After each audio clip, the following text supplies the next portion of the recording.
Hello, everybody. Welcome to Chester County Book Company.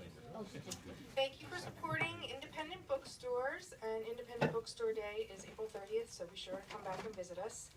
We are Chester County Book Company on Facebook and Chester Co-Book on Twitter and Instagram, so if you take any photos tonight, be sure to tag us.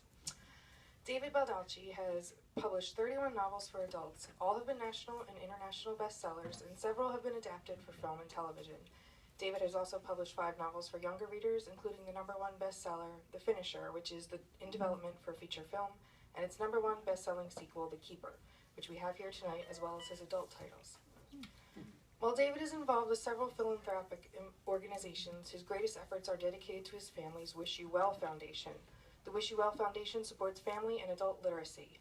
In 2008, the foundation partnered with Feeding America to launch Feeding Body and Mind, a program to address the connection between literacy, poverty, and hunger. Through Feeding Body and Mind, more than 1 million new and gently used books have been collected and distributed through food banks to families in need. We have a lovely children's section here, and all books collected tonight will be donated to Safe Harbor of Westchester. On a personal note, David's first novel, Absolute Power, was one of the first grown-up books I read, and I felt very mature. So it's a special pleasure to introduce David Baldacci.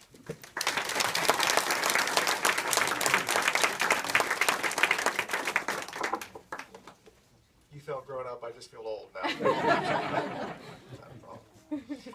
As the years go by, it happens a lot more. People come up, the young people come up to me and say, "Yeah, I've been reading you since I was in elementary school." So, well, that's very nice. Get away from me. How many have been here to see me before? Okay, good. I can use some of the old jokes. Excellent. Anyway, I'm on book tour right now. And I started out in Manhattan and did a satellite television tour. I went to a studio in the Satnachir and visited 19 cities without leaving my seat, which is kind of neat. And then the next day I started a radio satellite tour from my hotel room at 7 o'clock in the morning and did 24 cities across the country and 1 o'clock in the afternoon. And by the time I finished, I never wanted to talk about the book again. The Last Mile is the second installment of the Amos Decker series. The first one was Memory Man. And Amos Decker, when I said about trying to create a character for a series, I thought, I wonder who would be appealing and popular. So I'll take this really big, obese guy who doesn't like people, and I'll write a series about him, and readers will really enjoy that, I think, But they did.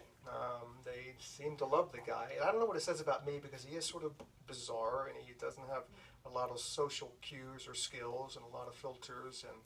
But I find him the easiest character of all of mine that I've done to create and write about.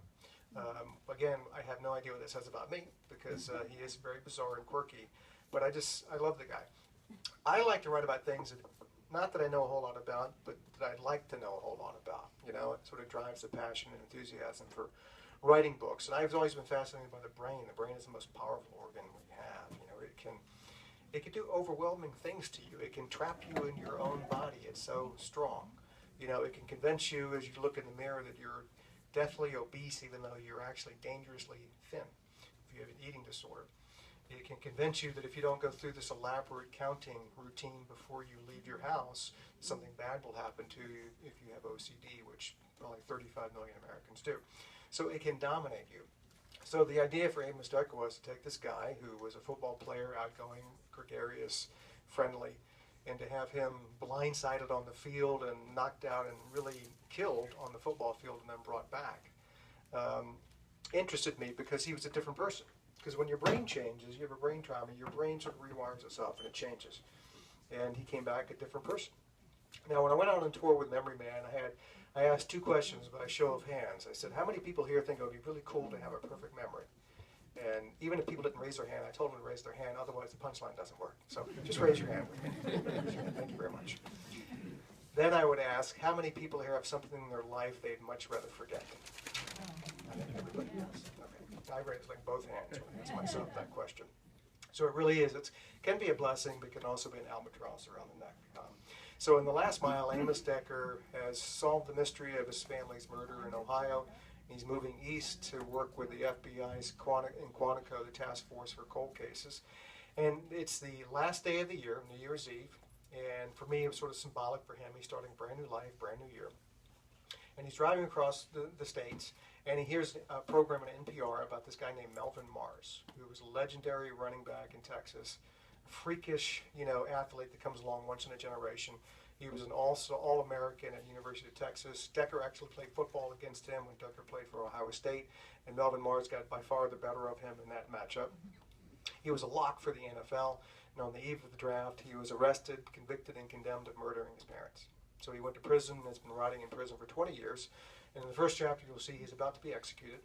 And the state of Texas is very efficient about executing people. And he gets a last-second reprieve because a prisoner on death row in Alabama, has come forward and said, I murdered Melvin Mars' parents 20 years ago, not him. So Amos Decker, because the cases are so parallel, what happened to his family in Ohio and what happened to Melvin Mars' parents, somebody comes forward a long time later and says, I did it. That he wants to take this as the cold case and be the one where he finds out the truth throughout. And that's The Last Mile. The title comes from sort of the prison vernacular. The last mile is from the jail cell walk to the death chamber. That's called the last mile. In Texas, it's only about 30 feet, but as you can imagine, it probably feels like 100 miles to the people who have to walk it. When I'm on a book tour, people ask a lot of questions. One I get more than any other is, what is it like to be a global best-selling novelist? And I know the way they ask the question, they want some really glamorous, glitzy Hollywood answer, like I get up at noon every day. And I have a favorite sweater that I put on. And I have a small dog that I carry under my arm. And I go down to my study where I have a bevy of people waiting to write down everything I might say. My life is not like that at all. If you ask my wife, I go to a cool event, I come back, I'm telling her about it. She stops me halfway through and she goes, yeah, it's trash night. Get on it. For those of you who wonder why I never write about damsels in distress, and all my female characters are very strong, independent, and very capable, you can look at my character, Michelle Maxwell, King and Maxwell, and she can kick everybody's butt, any guy's butt she can kick. My wife's name is Michelle. So that's all you need to know about strong and independent. So in answer to the question, what is it like to be this #1 best-selling novelist, I tell people stories about my kids when they were little. My kids are both grown now. When my daughter was 5, I took her to a bookstore for a book signing. And she went with me and walked into the store, and the lady there was very nice, came over, introduced herself, and said, do you know why all these people are here? My daughter said, yes, I do know. And why are they here? They want my dad to sign their book. Why do they want your dad to sign their book? Because my dad has the nicest handwriting.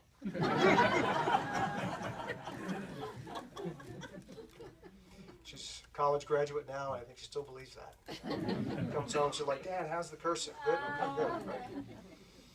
Right? My son, I took him to a bookstore, and he's grown up to be like my little entrepreneur. He's always been that way. Always kind of a little hustler. So I took him to a bookstore for the first time. He walked in, and he saw all the books. He's about 3, he saw the books and all the people reading, and all of a sudden, it's like something clicked in my kid's brain. His eyes got big, and all of a sudden, he started running across the bookstore at the top of his speed, screaming at the top of his lungs, my daddy will sign any book you've got for $2. Doesn't matter who wrote it, he'll sign it. It's interesting, when I'm out I've written so many novels now, well over 30, and I travel a lot. So an interesting phenomenon occurs. I'm rarely out in public these days where I don't see somebody reading one of my books. I can't remember the last time I was on a plane, walking up to use the restroom, somebody's there reading a book. Or on a train, or by the pool, or by a hotel, or whatever. I have one rule about that. If I ever see you reading one of my books in public, I will never come up to you, for a couple of reasons. One, I'm a private person. I certainly would never want to invade someone else's privacy. And secondly, and far more importantly, if you're not enjoying the book, I don't want to hear about it. That's what online review boards are for. You can go online and anonymously trash any writer you want. I went on one a few years ago, I don't know why, but I did, and read a review of a woman written about one of my novels, and she had given my book 1 star out of 5, and she was lamenting the fact that the online review board did not allow for 0 stars, because that would have undoubtedly been my fate. And she said, my problem with this book is that I figured it out in the last 3 pages and therefore found it predictable. So the fact that I kept her spellbound for 497 pages gave me no credit at all. I don't know if you noticed, but ever since I read that review, I've actually changed the way I write my novels such that the ending is no longer contained in the book. Have you noticed that? On the dust jacket flap on the back of it, there's a 1-800 number for you to call. We accept all major credit cards because I don't want to be predictable.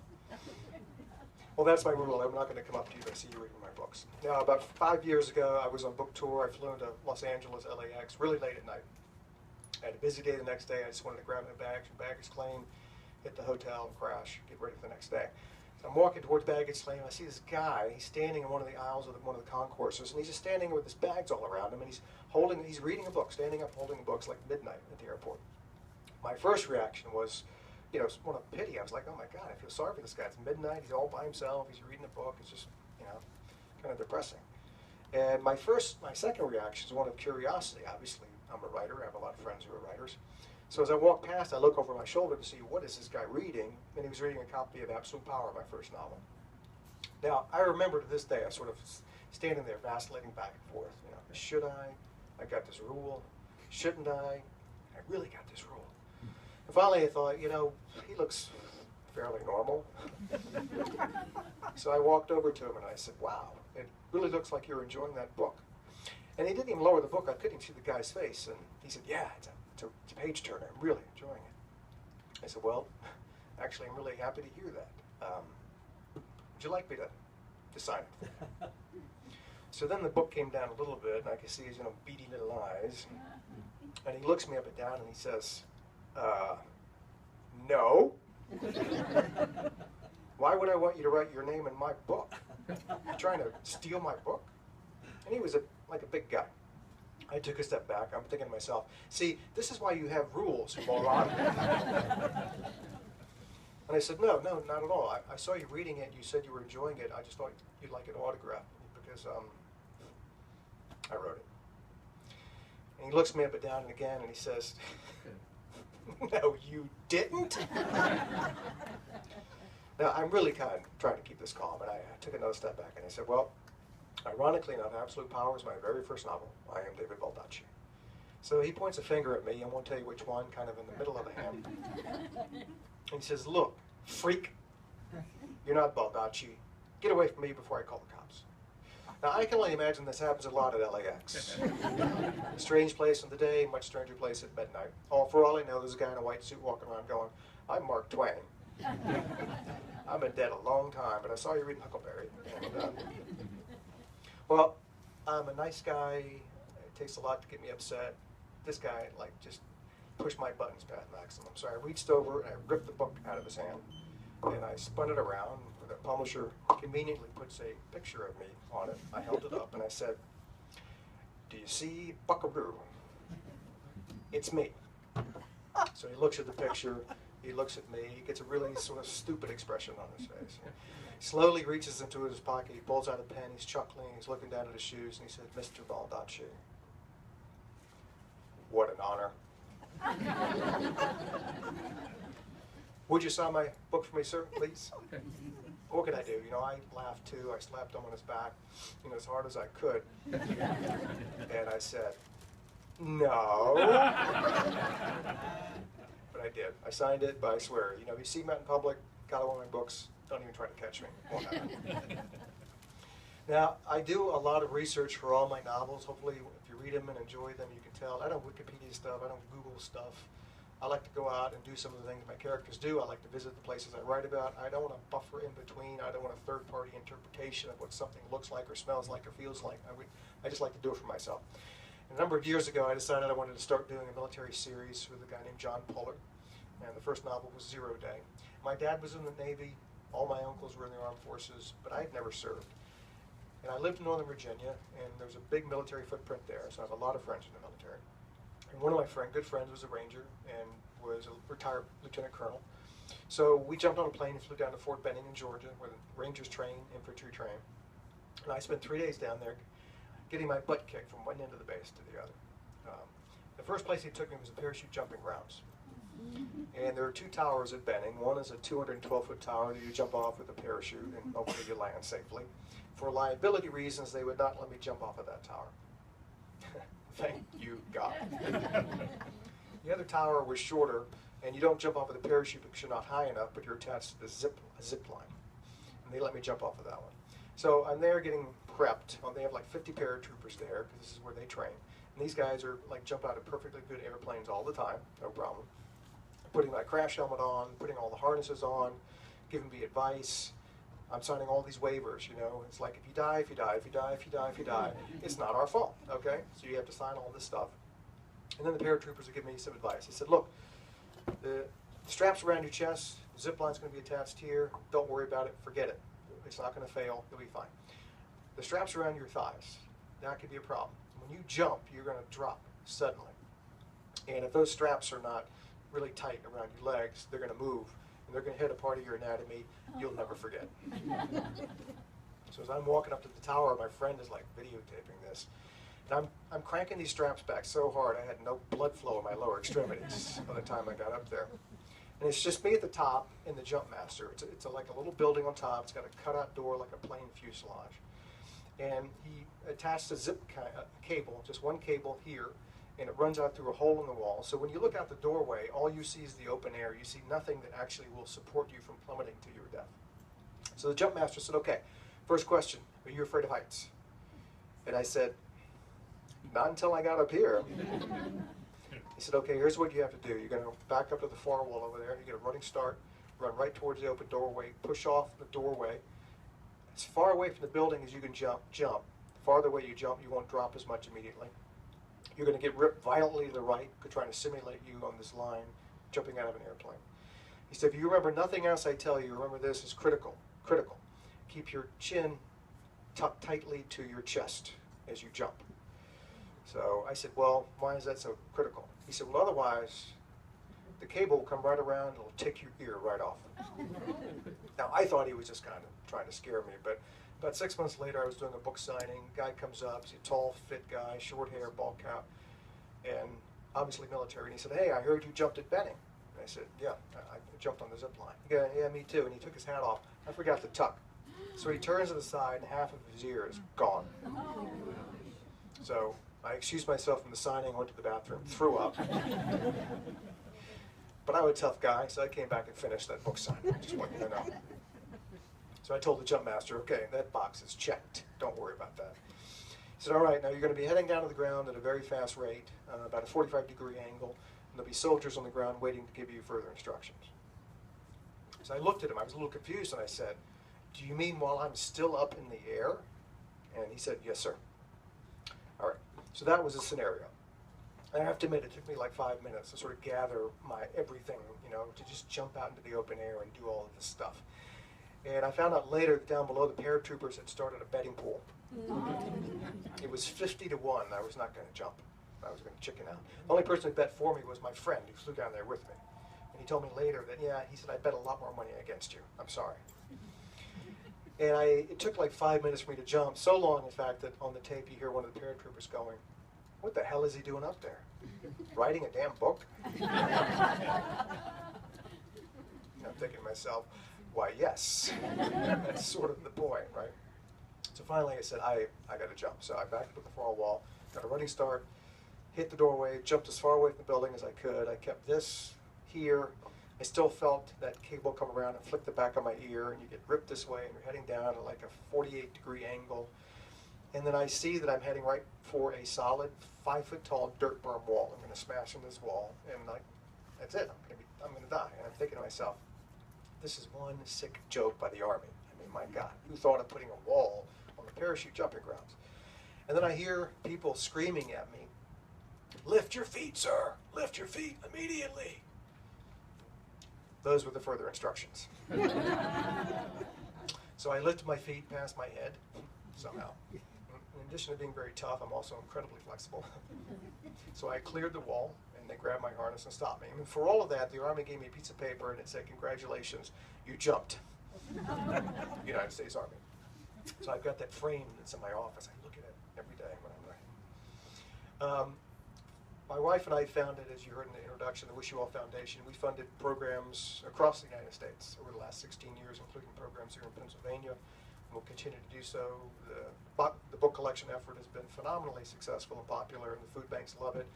If you're seeking food assistance, the chances are very, very, very high that you have low reading and literacy skills, which is one reason why you can't be totally self-sustaining. You haven't reached your potential at all. People going in seeking food assistance, which you need to survive, can take home books, which you can need to use to thrive and evolve and reach your potential. I've never seen a bad result from a book being in a house. I've seen many bad results for no books being at home. And you would be astonished at the millions of homes in the United States of America that have never had a book cross the threshold. It's a sad state of affairs, but it is totally realistic, and it's at sort of the state of the country right now. We turn out 1 million high school dropouts a year. Socioeconomically, they're doomed. So over the last 20 years, we have 20 million people, young people, who have no degree from college, and they're expected to compete against kids with 3 PhDs from Taiwan. Who do you think is going to win that battle? So we have a lot of work to do. There's not a lot of public funding for adult literacy, which is what we focus on. I asked somebody in the field that one time, why isn't there more government funding for adult literacy? And they said, well, it never will be, because if the government were throwing a lot of money at adult literacy, they would be tacitly acknowledging that the K-12 program has issues and problems. So they're never going to do that. So most of the funding comes from private foundations like ours. But it's an uphill battle, and there aren't enough dollars, from the private side to do it, but we do as much as we can, and we'll continue to do that.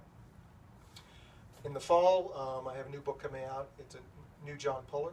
It's called No Man's Land. He'll be back in the 4th installment. You saw him last time in The Escape when he was helping his brother out of a dire engagement. I'll end with a couple of stories, and I'll take some few questions, and then we'll sign and get you guys on your way. And everybody's got busy lives, and I do appreciate you coming out tonight. I tell people, I don't think I would come out to see me. I'd be like, can I DVR that? I don't know. Now, I told you I did a lot of research for the novels, and it's great, and it's very useful. But research can also get you into trouble, and it got me into trouble a number of years ago. I was on Amtrak Acela train in D.C. I was heading to New York, and I was sitting at a table. I was sharing with 2 guys I didn't know. There were 2 businessmen sitting across from me. I assumed they were businessmen. They had suits on, and they had laptops and Blackberries and smartphones and miniature satellite towers. It was like really cool to see this happening. And I was on my phone, and I was talking with a friend of mine who's a medical examiner in the Bronx Medical Examiner's Office. And she was a renowned authority on this field of forensic science, and I needed to understand better in order to finish this book I was writing called Split Second. It was the first novel in the King and Maxwell series. And I wanted to just make an appointment with her, so when I got to New York, I could meet with her face-to-face. When I was a trial lawyer, I did the same thing. I like to see the person I'm talking to. When you're interviewing witnesses and talking to people, it's almost, the body language is very important. See how they answer questions. It's almost as important as what they tell you. Unfortunately, she told me that she was leaving to go overseas on special assignment. Her skills were so specialized that she would often assist on investigations using her forensic pathology skills on crime scenes overseas. And she was going to leave to go to the airport before I even got to New York. She was going to be gone for 3 weeks. She had no communication back stateside because it was that sort of investigation. So I could either talk to her now or wait until she got back. I didn't want to wait nearly a month for that to happen. So I said, this is the only time you can do it. Let's just do it now. So I looked down at my notes and I said, okay, Doc, here's basically how I want to murder the person. You can see where this is going, I'm sure. So I went to my really elaborate poisoning technique that I'd given a lot of thought to. And I said, Doc, you have to realize that the police are going to investigate this crime. And I want to make sure they won't even know this person's been murdered. And she said, David, they won't. It's the perfect crime the way you described it. I said, okay, but there's going to be a post-mortem done on the body. I need to make sure I can fool the medical examiner. They won't know this person's been murdered. She said, David, trust me. I've often thought about murdering people. It's a tough place, the Bronx. And if you do it just as you described to me, there's really no way that I know of, either in a police investigation or in a post-mortem environment, that we'll be able to detect the person who's been murdered in that way. So I asked her a few more questions, and I finished by saying, I got to tell you, Doc, if I ever need to kill anybody else, I'm going to call you. So I clicked off, I finished writing my notes, and I looked up. The guy over here had spilled his coffee from his neck to his crotch. He was like one enormous brown stain, like really a pissed off guy. And the guy across me, I will never forget his face till the end of my days. He didn't say anything. He was just looking at me like this.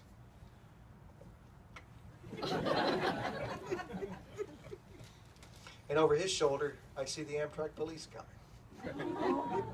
I did not make it to New York that day. I was detained as a person of interest by the Amtrak police. Now, if you read Split Second, you'll see the acknowledgement section, which is in the very back of the book. And it's a place where traditionally authors thank those who have helped them writing the book.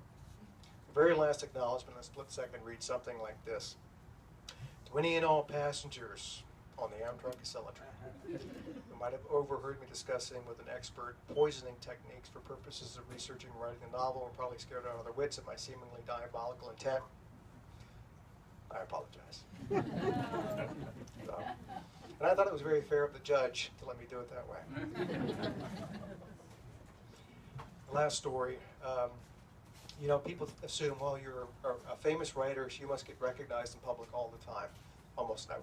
We're not real celebrities. We're like anonymous celebrities, which sounds like an oxymoron, but it's really not. We're not athletes or rock stars or musicians or actors. It's not like that. But even when you do get recognized in public as a writer, it's not really the ego stroke that you think it might otherwise be. I don't even know what city I was in. I was having lunch with my wife. We're sitting in a booth at a restaurant. And you know, while you're eating, you look around, look up, look around. And I did, and I looked across the restaurant. In the corner on the far end side of the restaurant, a man and woman were having lunch. And I looked up, and the lady was like laser locked on me, like boom, just staring dead at me. Kind of like freaked me out. I kind of flinched and looked away because I thought, wow, that was weird. And then I convinced myself that I had not really seen what I thought I'd seen. So I waited a couple of minutes, and I looked back over. It was like boom, it was like I had a red sniper dot on my forehead. And then I was kind of freaked out, so I just stopped looking. And I'm eating my lunch, and a couple of minutes go by, and then I feel a presence next to me. And I thought it was the waitress, and I looked up, it's the woman. So she pushes me over in the booth and sits down next to me. And she looks at me and she says, you are who I think you are, aren't you?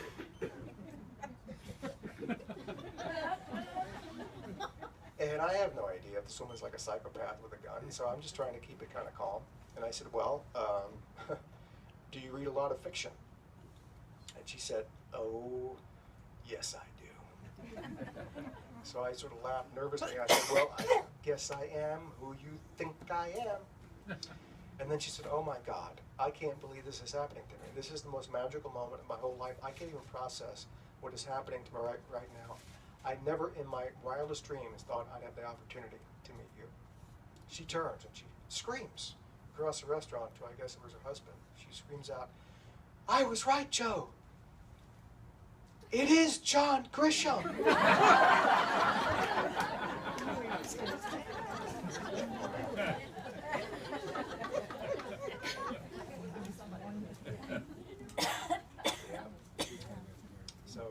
No, I've been friends with John a long time.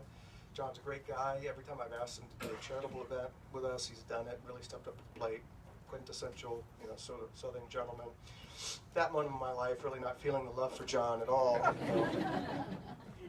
And my poor wife, to put it delicately, she blew iced tea out of her nose. I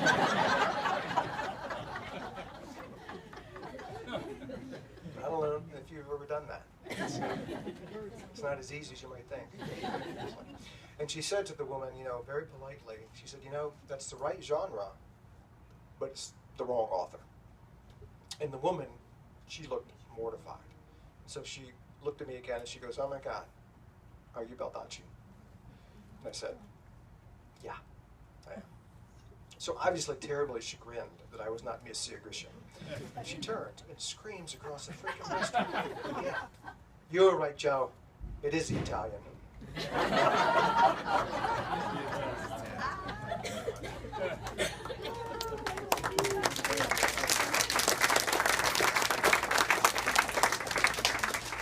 Anybody have any questions they'd like to? Yes, in the back. Are you going to write any more Camelback? Yeah, I know. I really thought I might get out of the room without having to answer that question. Am I going to write more Camel Club? I wrote a novella, an ebook only novella called Bullseye that crossed the streams with Will Roby and Oliver Stone and the Camel Club. Because so many people wanted to have the Camel Club back. I will never say never. If I can find the right story to bring them back, I will definitely bring them back. I don't want to bring them back just to bring them back. You know, it's got to fit them, because I've written, you know, quite a few books about them, and I feel like I know them really well and wouldn't want to do an injustice to them. So if I can find the right story and think of it, then yes, they will be back. Yes, sir. A comment and then a question. Maybe your first visit here, I'm not sure, but my wife said there's this author at the Chester County Bookstore. I think you might enjoy him. Let's go see him. I said, who is he? She said, oh, Baldacci something. And I said, all right, okay. She dragged me over here, and we're standing before the presentation, looking at books. And I said to Judy, I said, geez, I didn't know Barbara Bush wrote this book. And there's this guy behind me. He said, oh yeah. I didn't even see him. Oh yeah, he wrote this. And it's really nice. And I turned around, and I'm not big on this, but I remember you were wearing a brown bomber jacket. You really looked, you're still handsome. I don't want to knock you, but you've aged a little bit. Okay? And you know, that was my first introduction to you. And God has given you a really good gift, and you have taken total advantage of it. Your book has brought more pleasure to more people these rainy Sunday days we get into the book. Last question. Can you briefly describe the process of putting a book together? You start with the end and then go to the beginning, or how does it work? You know, every writer is different, the process of writing a book. A writer I love and admire and have for years, and had the opportunity to meet several times, John Irving. John Irving's process is he writes the last sentence first and the first sentence last, which is, to me, is like unbelievable. Some writers will use detailed outlines, detailing everything from the start of the book, the middle, and the end. And they can't write a single page until that's all set in place. I don't do that. I let the book sort of organically evolve for me. I don't use outlines. I never know the ending of the book before I sit down to write it. When I wrote Memory Man, brand new character, very quirky, I had no idea who this guy really was. So I'm thinking, how could I outline an entire novel when I haven't even spent any time with this guy on the pages? You know, I don't know what he's capable of, what he's going to do, how interesting he's going to be. And I like to have the broadest possible latitude and flexibility when I'm writing. You know, I don't want to have to look down at a piece of paper that says, this is what you're going to write today, and this is how this chapter is going to fall out. I just let it go. You know, I'll sit down and say, where do I want to go today? I've always thought if I surprise myself while I'm writing it, I'm going to stun all of you when you're reading it, because you're just not going to see that twist coming, because it just occurred to me that morning while I was writing it. But you get so into the book, into the storytelling, that it just starts to build, and you sort of live this world, and you know where you want to go eventually.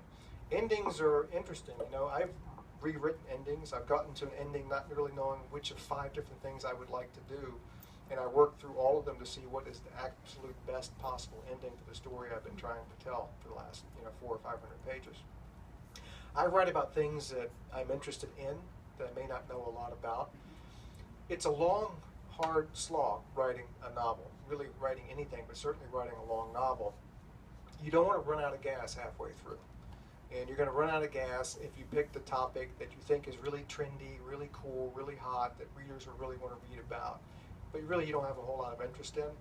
You have to totally immerse yourself in this project as you're going through. So it better be something you're passionate or interested in. Otherwise, you're probably not going to finish it. And even if you do, it's going to read like you weren't that interested in writing it in the first place. And readers are not going to be that interested in reading it. It's just the way it works. So I try to find something I'm really interested in, want to find out more about. And then I just, I work at it every day. I don't write every day. I don't count pages or words. I write during the day until the tank is empty. It might be 10 words, 0 words, 1,000 words. I don't really know how many words or pages. I just write until the tank is empty. And then if I'm working on another project, I'll go work on something else during the course of the rest of the day. People ask me, where do you write? Do you have to have a perfect place to write? You sit at a same desk, same clothes, sunlight slanting in at a 45-degree angle. You got the favorite pen or the favorite keyboard and music on, a glass of wine. No, the perfect place, there's only one perfect place to write, and that's here. if you're in the zone, you can write anywhere, and I write everywhere. I've been on tour the last week. I've been writing every day, every night, every minute I can get a chance, whether it's in the car, the hotel room, or the lobby, or waiting while I'm about to be interviewed. When I was doing the satellite tour in my hotel room, I'm doing the interview while I'm typing and working on the story and answering questions that I've answered a lot before, so I knew what I was going to say. But I really wanted to write, so I just kept going. So for me, the perfect place is here. If you're in the zone, you can write anywhere. And for me, writing is not a job or a hobby or an occupation, it's a lifestyle. I can't separate me from that.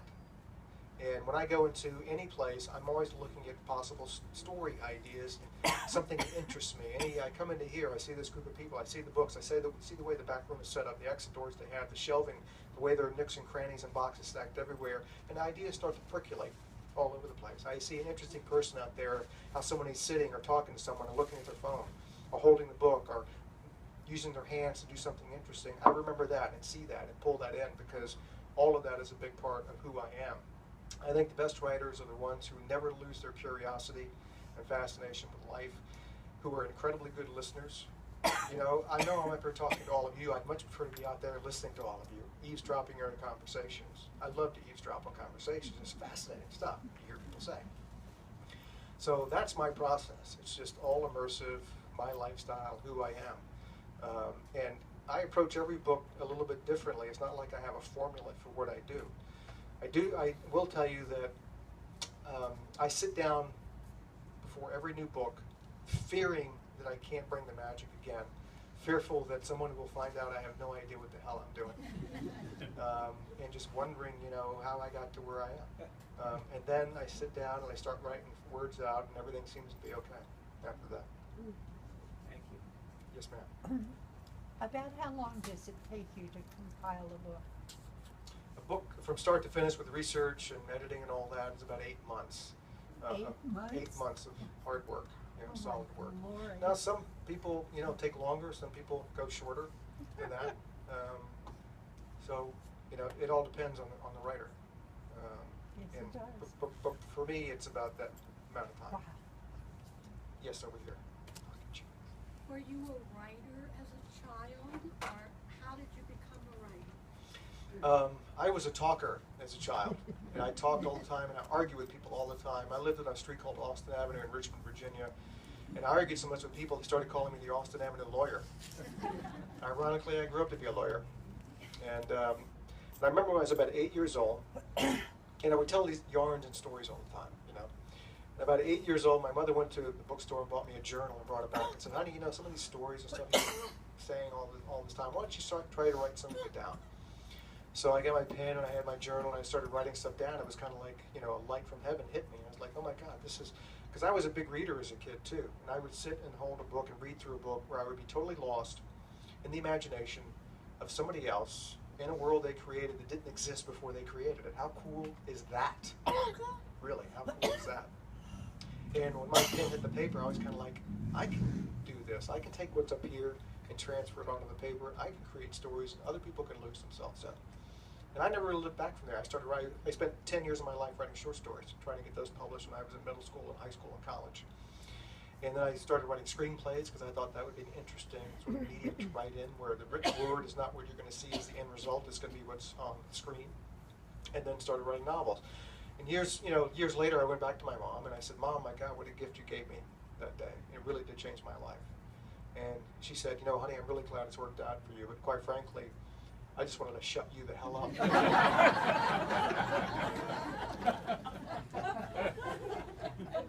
She said, you're my son, I will love you forever, but even mothers need a little peace and quiet. Yes, ma'am, back there. Hi, I just want to say that you got me absolute now on the second shelf, spilling over in my living room. I saw the movie, then he sort of loved it, and movie deals in the works. I have several film projects. The Finishers with Sony Columbia Studios, that's my young adult fantasy. John Poehler is in development for a television series. I wrote a book years ago called True Blue that's actually in development with Warner Brothers Television for a television series. It was only one book, standalone. And I have, about 6 or 7 months ago, I was approached by a big international film company also do a lot of American television to create an original series for them. Not based on one of my books, just something I was interested in doing. So it took a long time to negotiate the deal, and while they were negotiating the deal, I wrote the treatment for the series just because I wanted to write the treatment for the series to see if I could actually write it. So the treatment was very detailed. It was basically, I gave them the whole pilot plus a 3-year story arc, all the characters and all that, when I saw the arcs being each year after the first. And so when we signed the deal, the next day I emailed them the treatment. They were like, we heard you were fast, but this is absolutely amazing. So that one is really an active development right now for a television series. So we've had some hits and misses with that. The King and Maxwell series, it's crazy to me, the King and Maxwell series, I didn't renew it, even though in 2013, King and Maxwell was the second highest rated cable show of all cable shows. And it wasn't over the ratings, it was over some policy issues between producers and networks far above my pay grade, and that's just how it works, because it's not just me anymore, it's not just a book, it's something else with lots of other people. So we'll continue to pursue those, and there's always interest. Memory Man too, it looks like we may sign a deal for Memory Man for a television series too, Amos Decker coming to the small screen, but I think would be really cool. And somebody asked me, well, you think like Dwayne "The Rock" Johnson might want to do it? I said, well, if we want to put on 150 pounds, yeah, absolutely, he's just really too fit to be Amos Decker. So we'll see.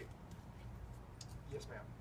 You brought up the King and Maxwell. I loved the series. I was really disappointed when it wasn't renewed, probably maybe more than you were. Did you have anything to do with the casting? Because I thought the casting was perfect. I did. They really were very kind in allowing me to be involved in all facets of it. So I saw all the audition reels. I thought John Tenney was terrific as Sean King. Rebecca Romaine was terrific as Michelle Maxwell. And the whole rest of the peripheral cast I thought was excellent. Mm-hmm. They would send me early drafts of the episodes so I could get comments, and they would send me early rough cuts of the film so I could make comments on that as well. So they were very accommodating. But people asked, do you want to have like lots of control over that? And I said it's a very tricky balance. My litmus test is this, and I would admonish any writer out there who's thinking about doing, selling their work to film to follow this rule.